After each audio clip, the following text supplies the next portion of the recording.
মা এই কি হয়েছে কি? মা দেখো কত সুন্দর জগন্নাথ দেবকে বানিয়েছি। সবসময় শুধু এটা বানা ওটা বানা ভুলক্কার কোথাকার। বড় তো হয়ে গেছিস, কাস্টমার ছেড়ে এগুলো কি বানা? আমি কি করব মা? তুই কি করবি? এই যে পয়সা নিয়ে দোকান থেকে খরচা করে নিয়ে আয়। মা ভুলক্করকে কি বলছো? এই ভুলক্কর তো নিজের নামটাই মনে রাখতে পারে না। আজকে তো এর দ্বারাই খরচা করে নিয়ে আসবো। ওই তো দোকান।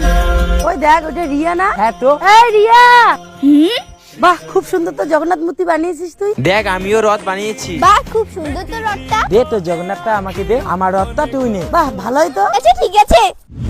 জয় জগন্নাথ, জয় জগন্নাথ। বাবা ওকে সেই মজা লাগতেছে। চুপ করো মা, তোমাকে তো আগেই বললাম ভুলক্করকে পয়সা দিও না। দাঁড়া রে তোর আজকে। এই তুই দোকানে খরচা নিয়ে আসতেছিস? চল তুই বাড়ি আগে, বাড়ি গিয়ে তোকে আজকে মজা দেখাবো আমি।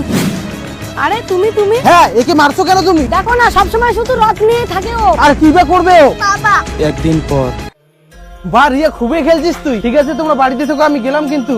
বাবা আমিও খেলতে যাব। কেউ আছো? হ্যাঁ হ্যাঁ আমার ছেলে। আরে কে তোমরা? এই বাড়িতে যত টাকা পয়সা আছে সব আমাদেরকে দিয়ে দে। এই কি তোমরা? এই আমার মা আর দাদাকে ছেড়ে দে, নয়তো আমার জগন্নাথ ওদেরকে ছাড়বে না। আগে একে শেষ করে দিই। তারপর লুটপাট করব। জয় জগন্নাথ। মা তোমাদের কিছু হয়নি তো? মারে তুই আমাদেরকে ক্ষমা করে দিস। জানি তোর ভুলে যাওয়ার রোগ আছে, তবুও তুই আমাদেরকে ভুলতে পারিসনি। বন্ধুরা, তোমাদের ওইখানেও কি রথযাত্রা হয়? একটি লাইক করে তোমাদের জায়গাটার নাম কমেন্ট করবেন।